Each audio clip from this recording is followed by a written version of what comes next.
Welcome to HIV The Morning After. I'm Dan Hall. I'm a documentary producer and director. I've spent my entire adult life watching ignorance and prejudice play out around HIV. And frankly, I'm tired of it. And I'm sure many of you are too. This podcast is an attempt to do something about that. Not through lectures or statistics, but by doing what I do best. Interviewing people and letting them tell their own stories. Real voices, lived experiences, no bullshit. These conversations matter, and if you think so too, please rate, review, and share HIV The Morning After. I can make these episodes, but I can't make people listen to them or find them on their algorithms. That bit's down to you. You can reach me at hivthemorningafter@gmail.com. Right then, let's get started.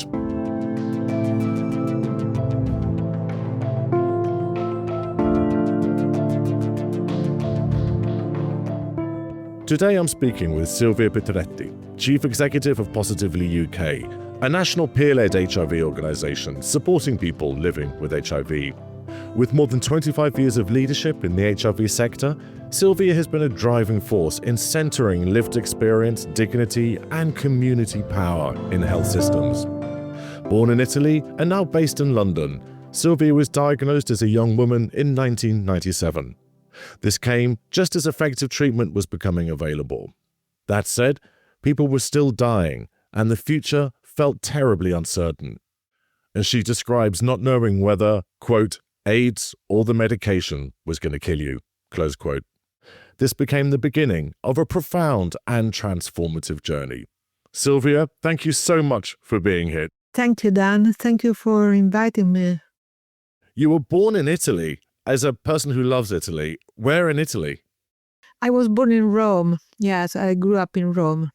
My mom died in 1986, and I was only 20 years old. I guess grief brought me to London. I couldn't cope after she died. It was quite sudden, and we had a quite complicated relationship. So I came to London, I think, with the idea of learning English on a course that was lasting like 2 weeks, and kind of never went back. Did you feel it was healing for you? To say that it was healing, I'm not sure. It was a very difficult time, to be, 20 years old in a big city. But, it was the 80s in London as well. And the city was so vibrant, with clubs, music, youth culture. I came from Italy and, it was very kind of traditional in so many ways. And, London has so much to offer. The real dance scene started in London. There were all the rare grooves, warehouse parties. It was a summer of love. It was a very, very special time in London, and I made the most of it. So you come as a Roman to London, a city that itself was founded by Romans. So thank you for that. And what was your life like? I did go to college. I went to study. I got really, I was living in Brixton at the time, and coming from Rome, I came from a very kind of white, Italy was very white at the time, and I just loved, I fell in love with Afro-Caribbean culture. There was lots of blues parties. Brixton was very lively. There were lots of squats and artists living here. I decided that I wanted to know more about African cultures and Black culture, and studied African languages and African arts at SOAS, because I was really fascinated, especially by Yoruba culture and the influence in the, in the survival of African cultures in the Caribbean, through the Atlantic slave trade. So in Cuba, in Brazil, in New York, many people are still worshipping Yoruba gods, and for me that was fascinating.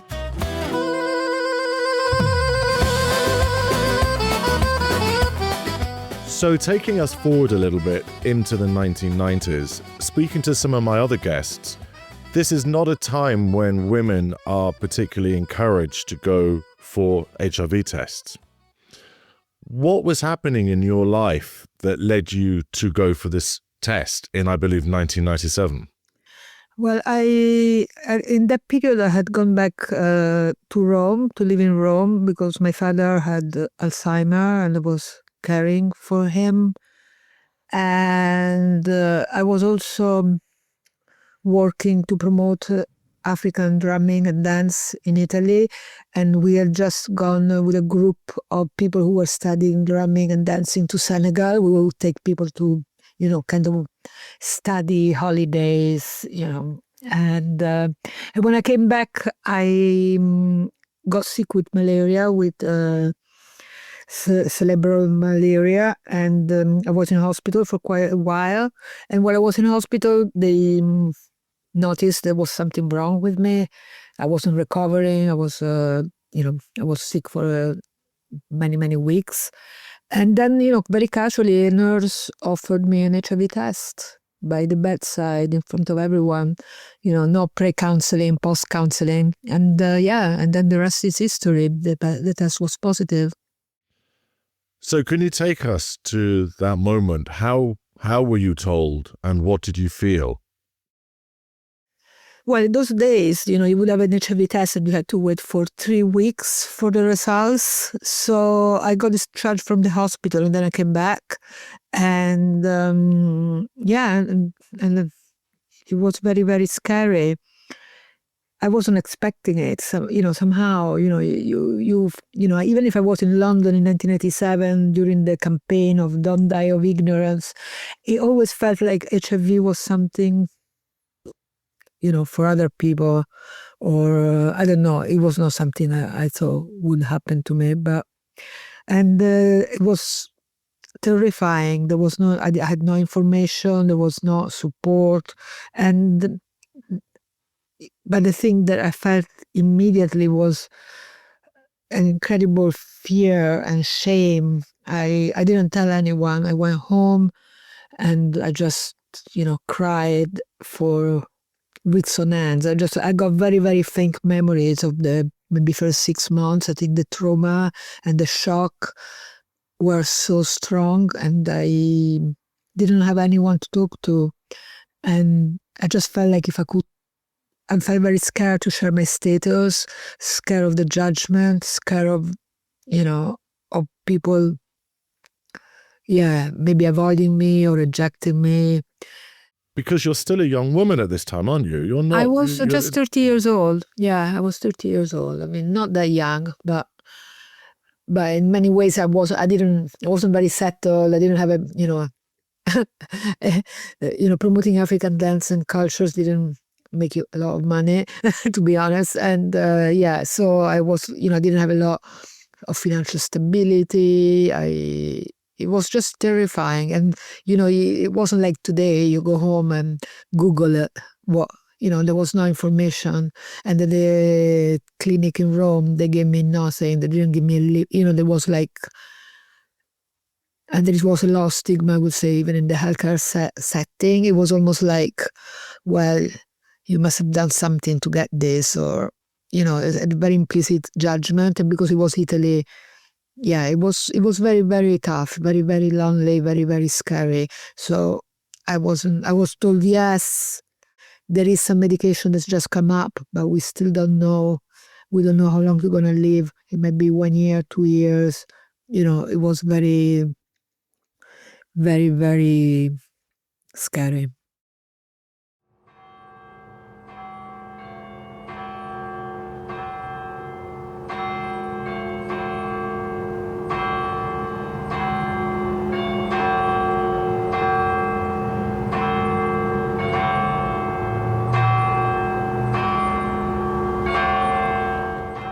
In 1997, this is the second decade of which healthcare systems have to prepare and deliver services well for people who are HIV positive. But it feels, speaking to you and speaking to other guests, that even though this is the second decade of the virus, the provisions for women were almost absent.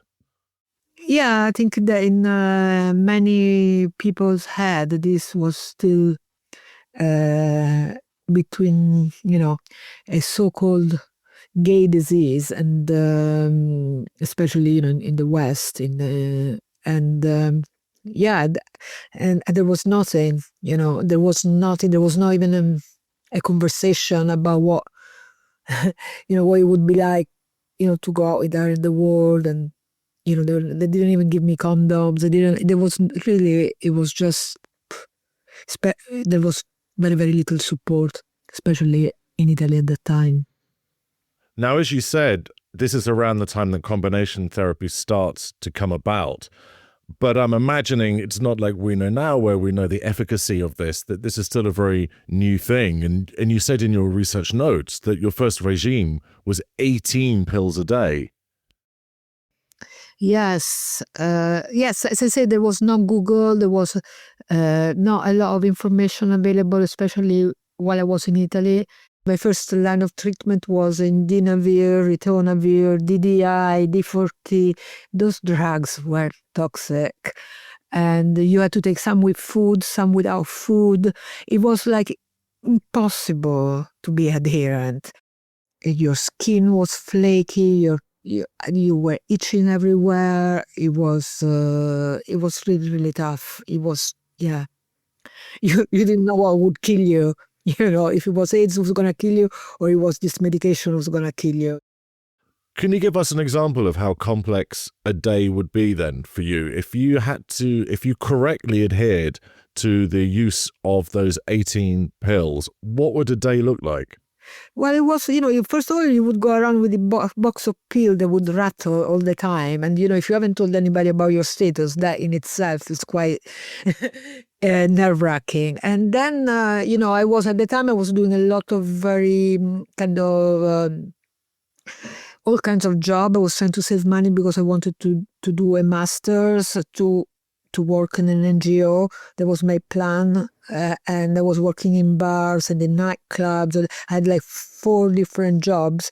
And I used to, try to remember, because you had to take these pills at different time of the day. And I would have to put an alarm in the middle of the night to take some of the meds. And then for some of them, you couldn't eat for 2 hours before or 2 hours after. So, I kind of...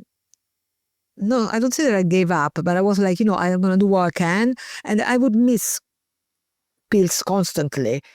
Those medication gave people terrible lipodystrophy, changes in their body fat distribution, including in fat on your internal organs. People were deformed.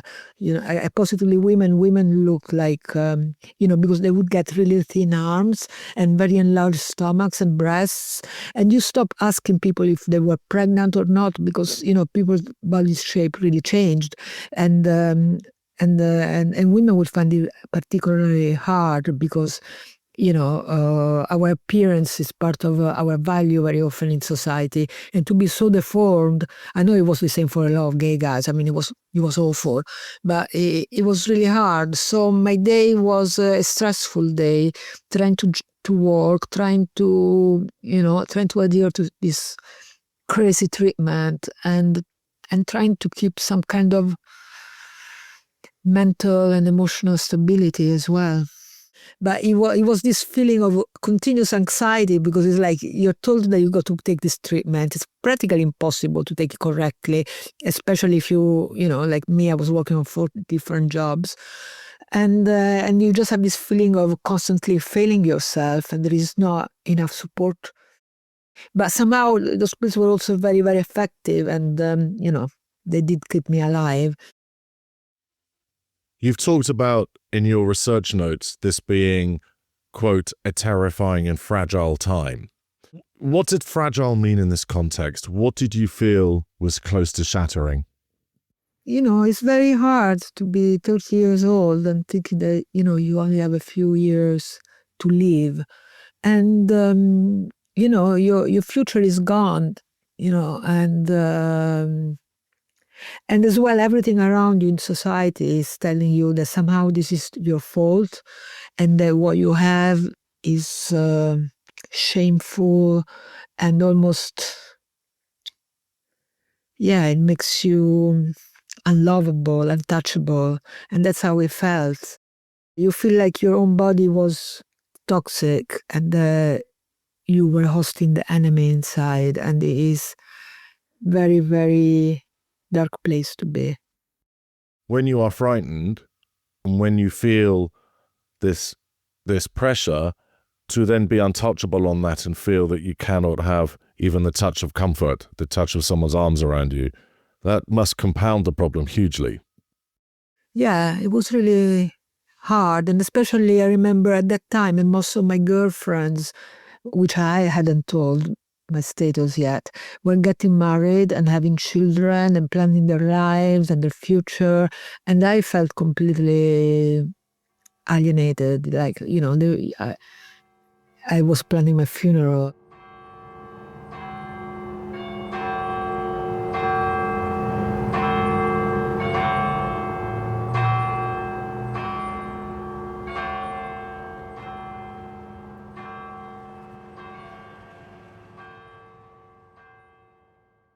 My father had died, and I was doing a master's in development studies. I'd managed to save enough money, and I arrived back in London after a break of about 5 years with £100 and this virus, and grieving the death of my father and feeling very, very low.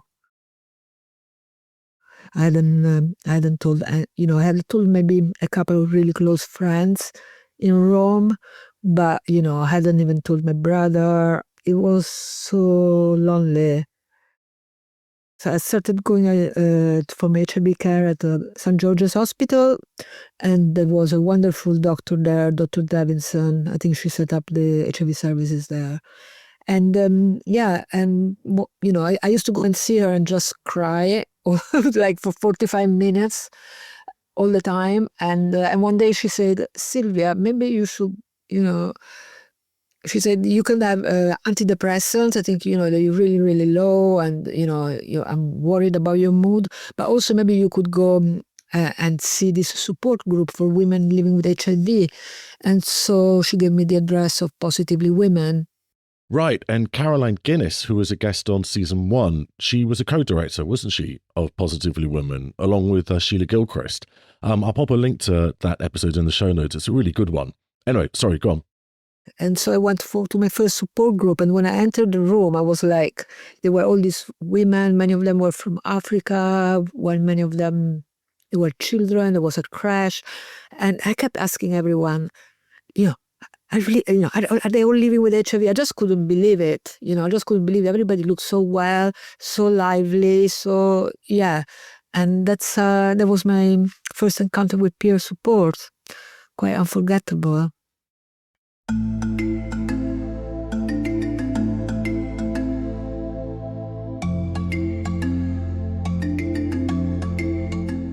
The word that keeps coming up again and again in my conversation with you is lonely.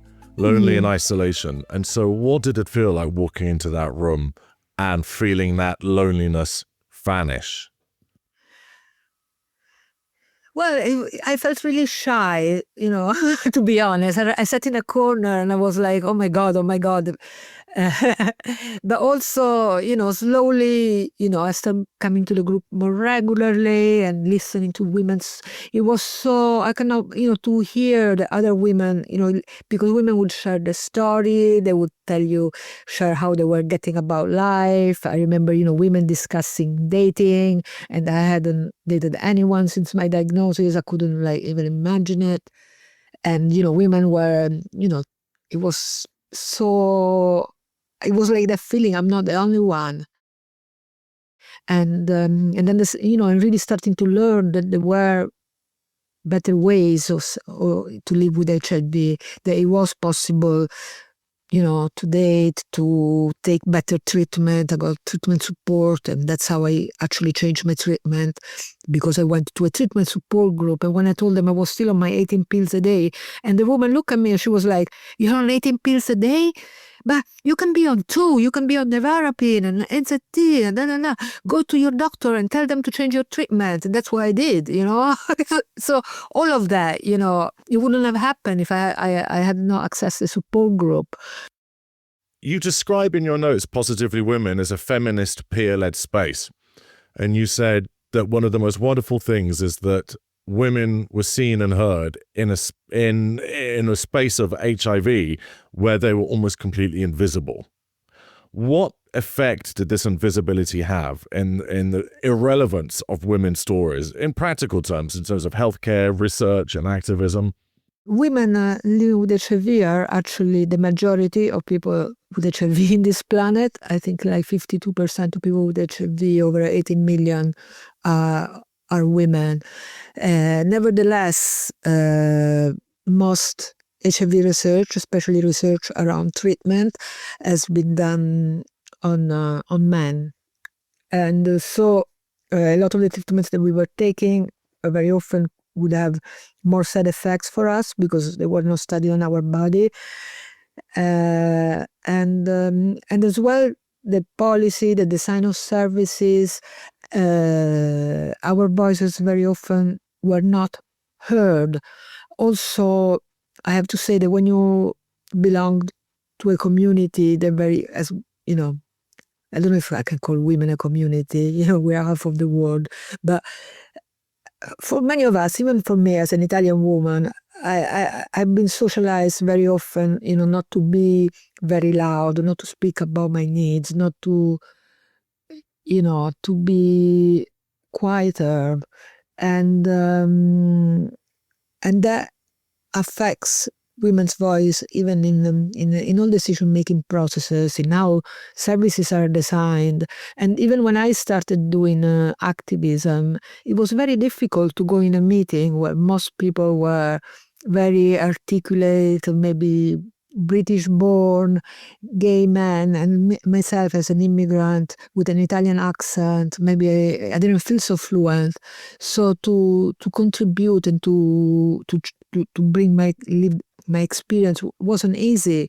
And that's why we always advocate that it's very important that we don't have the one single token women. That if we need to involve women, we need to have a kind of critical mass, at least like three women is a good number, so that our voices can be heard.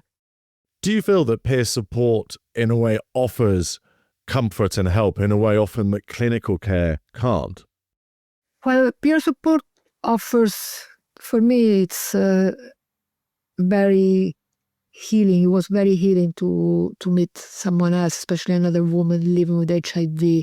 In a way, the clinical care cannot do. There is something about when you meet, when I met even, fabulous doctors or even other charities where people were not living with HIV, I always had this feeling like, oh, poor you, or you're so brave, or a little bit kind of patronizing. But peer support for me was like you met somebody that, that was like you, but maybe just a few steps ahead. And also somebody that could really be with you in a very equal, like you're equal, like they're not a doctor, a psychologist, or a social worker. They're your peer. They're just like you. And there is something about that presence that can be very empowering in itself. And you think like, okay, if you can do it, I can do it too. If you have become more comfortable and you seem to have accepted your HIV status, maybe I can as well. And I think that is very special to peer support.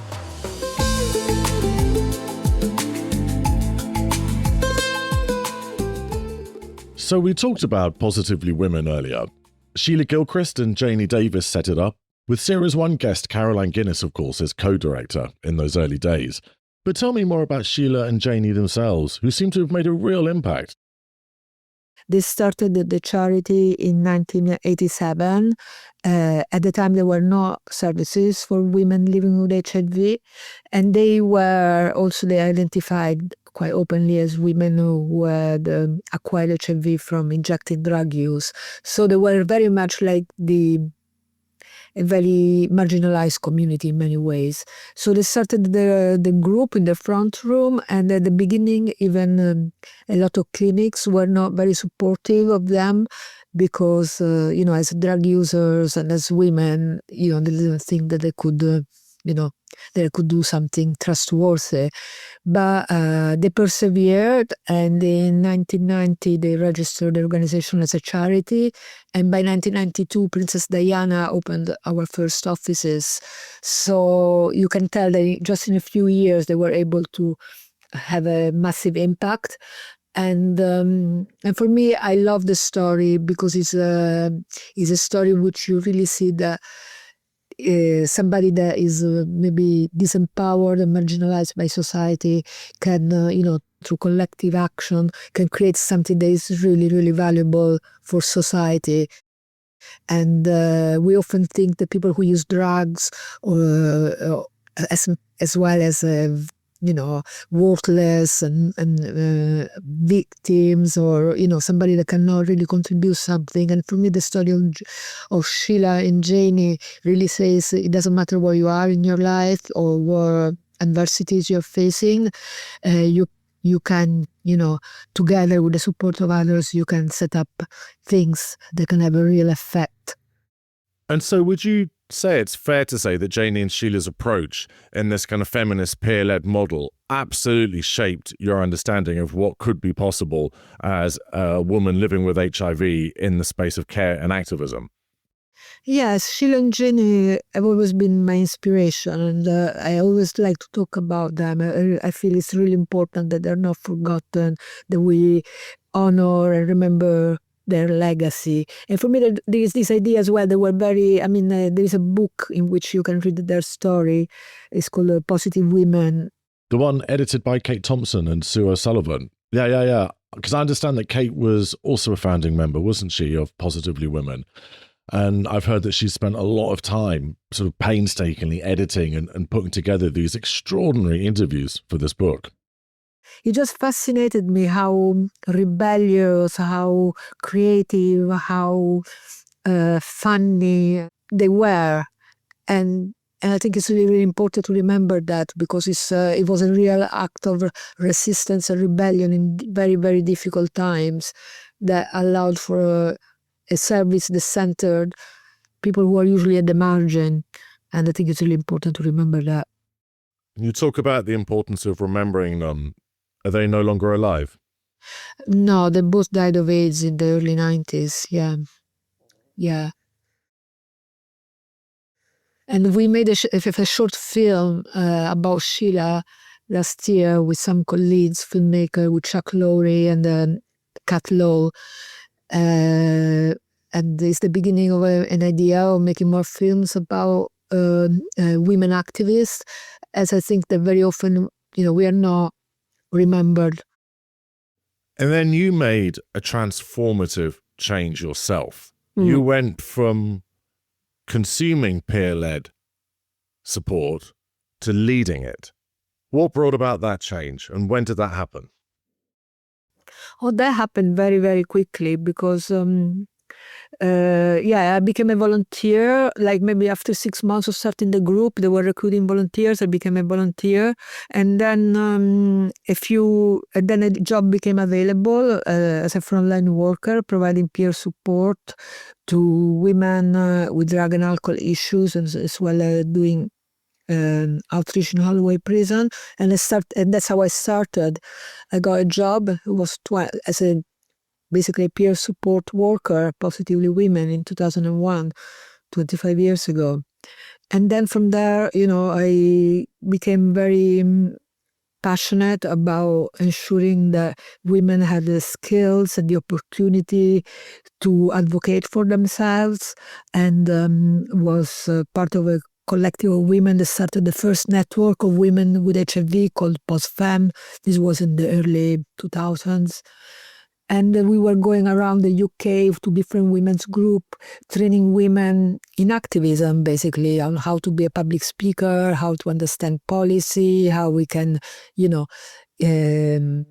make our voices heard, so that services and policies and conversations that were being had, could include our points of view. So they became really my passion.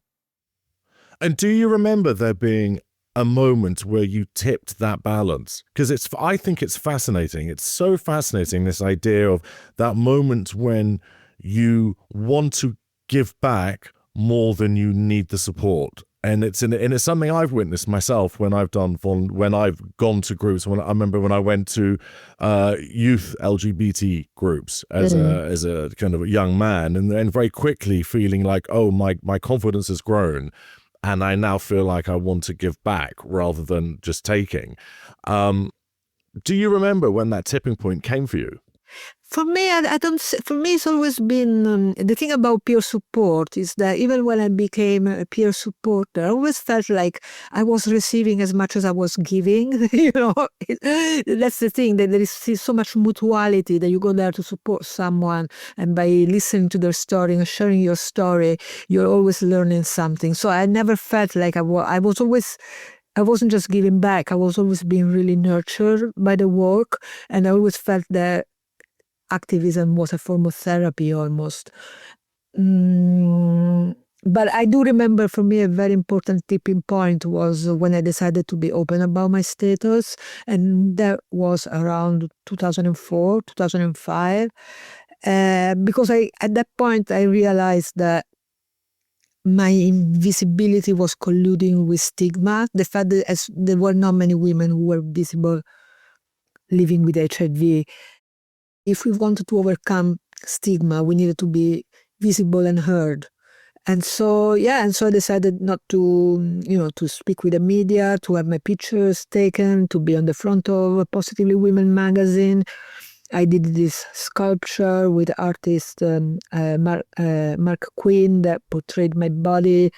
It was a custom-made body with antiretrovirals, and was exposed at the Wellcome Trust for a few years. It was just there at the entrance. But it was like this idea that in order for stigma to end, people living with HIV, women living with HIV, we need to be visible and we need to be heard, and nobody's going to do it for us. Nobody's going to give you the space. You need to step up and take it. And you've been incredible within the organization Positively Women, because you've risen all the way through the ranks and you now run it, and you now pioneer strong partnerships with things like NHS trusts and commissioners. So you're really taking this work right into the heart of clinical care. Yes, I do it. I mean, I don't do it, I work in a very collaborative way with the whole leadership team at Positively UK. Definitely, Positively UK is not a one-woman show. It is actually the collective effort of an incredible group of people living with HIV, which, yes, I lead, but in a very, for me, it's always really, really important that it's done in a collaborative and in a collective way. Sorry, just to step in, to help avoid confusion to listeners, Positively Women was rebranded, wasn't it? Yeah, in 2011, Positively Women became Positively UK. So we decided that our peer-led model could be extended beyond women. At that time also there was another organization called the UK Coalition of People Living with HIV, and that folded down. There was the only other organization that was led and run by people with HIV, and many people came to Positively Women and they were like, what are we going to do now? There is not going to be an organization by and for people with HIV. You need to change and become an organization for everyone. So there was a big sense that the community wanted us to become an organization for everyone. So Positively UK then became this fantastic national peer-led HIV support group. And you are plugged into trusts and commissioners. But have you had any resistance from those organizations, any resistance from medical professionals or institutions, that maybe don't have so much belief in peer support being center of clinical care? Well, Positively UK has been, we worked really, really hard to ensure that peer support is available to everyone living with HIV. So we want, to make sure that if you go to an HIV clinic, you can get referred to peer support, because we know that beside the medication, what keeps us alive is, the fact that we can have connection and the meaningful conversations with people who really understand what we're going through. And in the past 5 years, we've been able to expand our presence in HIV clinics enormously. We're now in about 19 clinics in London, and also in a few clinics in England now. And it's been overall a good journey. I think the NHS is really starting to understand how important it is to have a lived experience within clinical services, but it doesn't happen all the time. And sometimes when we're very new to the clinic, or when we're setting up a service, some people might think, that we are just peers, what we're going to do with these patients in the clinics. And they may be, sometimes people have a resistance in letting us using maybe the NHS systems and database, or be part of the multidisciplinary team, because they see us just as patients. But our peer supporters, they're all very professional, and we have a training that we set up a number of years ago called Project 100 Peer Mentoring Training. So the peers understand very much professional boundaries, such as confidentiality, safeguardings, how to work in an NHS setting in a way that is appropriate and doesn't put people at risk. But very often NHS professionals think that we are just patients, and we might not respect some of those professional boundaries, and they might feel a little bit challenged by us as well, because we are expert in a different way, and it's a way of sharing power that sometimes doesn't come easy to health professionals. And we've spoken about this peer-led support that your organization provides. What does that mean? What is on the menu of things that Positively UK offers? There is a lot on offer, but the idea is that if you go in one of the major HIV clinics in London and you get an HIV diagnosis, the same way that you get, your prescription for your bloods, your CD4 counts, your viral load, you get also referral to somebody else from Positively UK living with HIV that can help you navigating your diagnosis, because and you once you have a peer support and you can have a few one-to-one sessions or just a one-off, but you can discuss a lot of the everyday things that maybe your healthcare practitioner will not know a lot about, like how to date with HIV, how to share your status with your family and friends, how to navigate the healthcare system, or what services are available. So the peer supporter can give you information and support around these areas.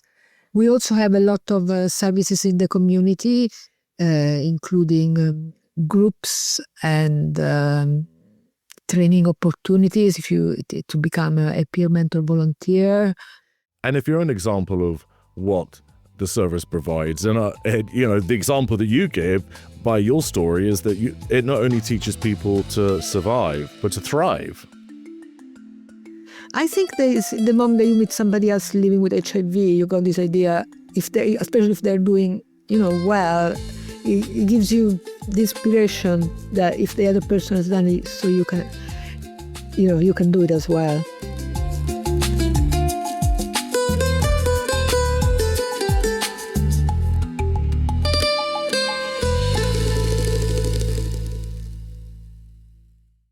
Now, we've spoken about the invisibility of women in 1990s HIV support and even within activism. Have things changed? The situation for women, I think, has improved significantly since the 90s. There are many, many more women who are open about their status, and maybe that is also due to the fact that we have effective treatments, we have a U equal U, and everybody can say, oh, if I have HIV, I cannot pass it on. While when we started being activists, we were still treated like, we were toxic and health is a hazard. So I think the message of U equal U has helped people feel more, and women feeling more confident about coming out. So I feel that there is many more activists. When I open my social media feed, there are many, many women who are open. And there is also organizations like 4M and that are really, really vocal and empower women to be visible and heard. So I think there's been a lot of improvement, but there is still a long way to go because the clinical trials continue to have low levels of involvement from women. So most of research is still done mainly on men. And I do feel the women's voices are still possibly not as strong as men's voices. So there is still more work to do. And if women's voices aren't at the heart of the story, what unique perspectives or priorities of women do you think might be missed? I think the women's life are complex. Our bodies changed a lot throughout our lives, and we need there is a lot of information and guidance that we need through our reproductive years to understand, our reproductive health and rights, contraception, how to navigate motherhood with HIV. All of that are really key issues, as well as the transition into older age, the transition to the menopause, and how women with HIV very often have a much rougher journey than women who don't have HIV. So I think that there is a lot of, if there is not gender-specific peer support, it's really difficult for women to have, the information and the support that they need in this area. And then, moreover, I think women as well have many other social issues, intersectional issues. Most women living with HIV in the UK are from Black communities. 85% of women are in the UK are from African origin. So very often they have experience of migration, experience of racism, and those are, very specific to Black women living with HIV. And that can affect the way they're able to access health services or not able to access health services. And moreover, we know there is more poverty amongst women. Women tend to have a lower socioeconomic status. Especially women living with HIV, and they have a higher levels of poor mental health and difficulty accessing support. So I think that it's really, really important that we focus on women because of the complexity of the issues that we face. Mm-hmm. Another issue that is really, really prevalent among women living with HIV is gender-based violence.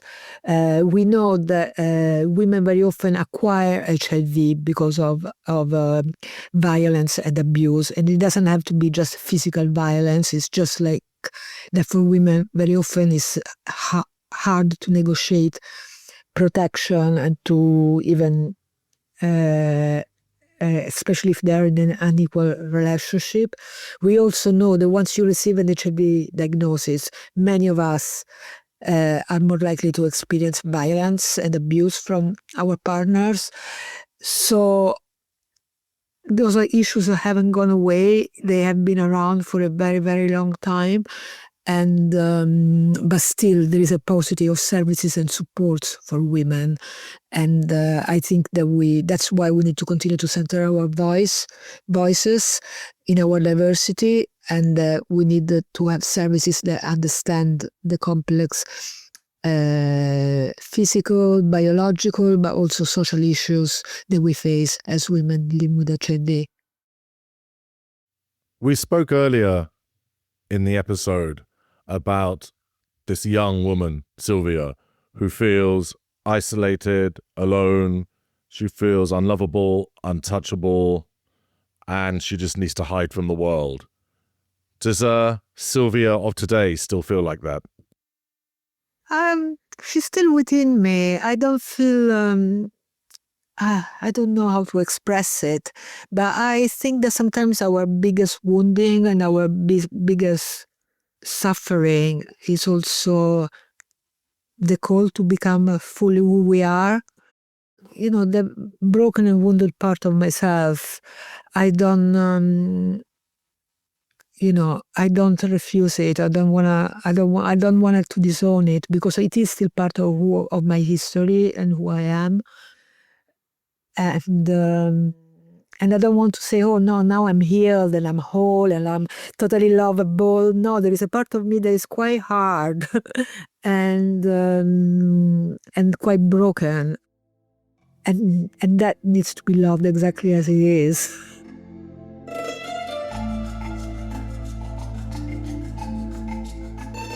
I had this dream that really nourished my soul. I dreamt my mom, who died, as I said, when I was young. And I was telling her, if I had to choose again my life, I will always choose a life with HIV. And my mom nodded to me. So I feel that HIV has been the hardest thing I had to deal with, but HIV has also been my greatest teacher. Through HIV, I have met the most amazing community that I could have met, including, women from all over the world, trans people, queer people, gay men. I have been part of one of the most inspiring, revolutionary movements for healthcare in the human history. And I'm really grateful for this life. I also grieve for all the people we lost, who did not have access to treatment and support. And I'm still angry for all the people who still don't have access to treatment in the world. And because of the changes that we've seen in the past year in funding for and investment in international aid, the many, many more people who will continue to die. So I feel that my work is not done yet. Our work as HIV activists is still far from coming to a closure, until everybody has access to treatment and support, until everybody with HIV in the world is treated with respect, with dignity. Our work will not be done.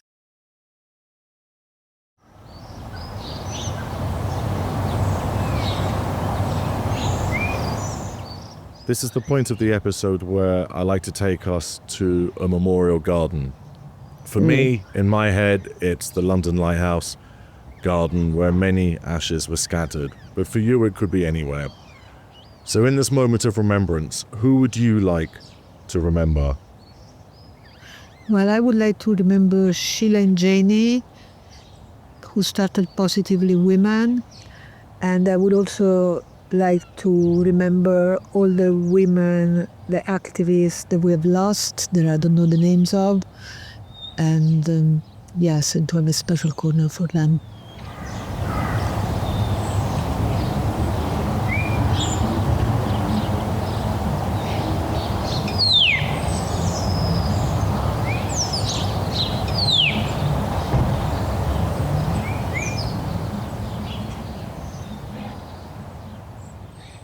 And as your final question, if you had to deliver a postcard to the world with a word of wisdom, what would be written on it?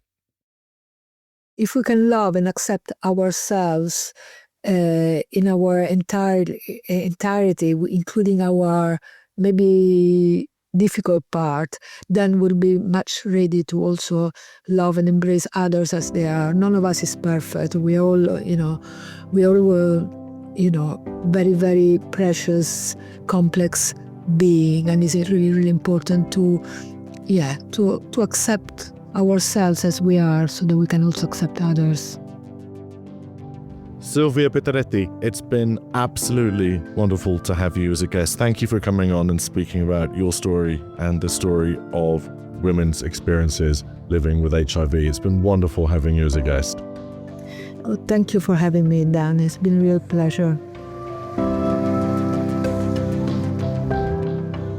If you were moved or informed by what you heard today, please help spread the word.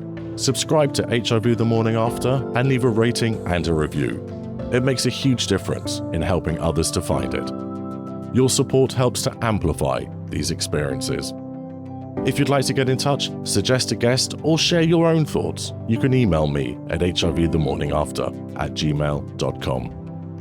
And remember, if you encounter HIV stigma in a bar, call it out. If you encounter it at work, call it out. If you encounter it online, call it out. Because if you don't, you're part of the problem. The theme tune is by Pauline Nidu at unstoppablemonsters.com. And many thanks to Murray Lang for his continued support. And thank you for listening. Join me next time for another important conversation on HIV The Morning After. I've been Dan Hall.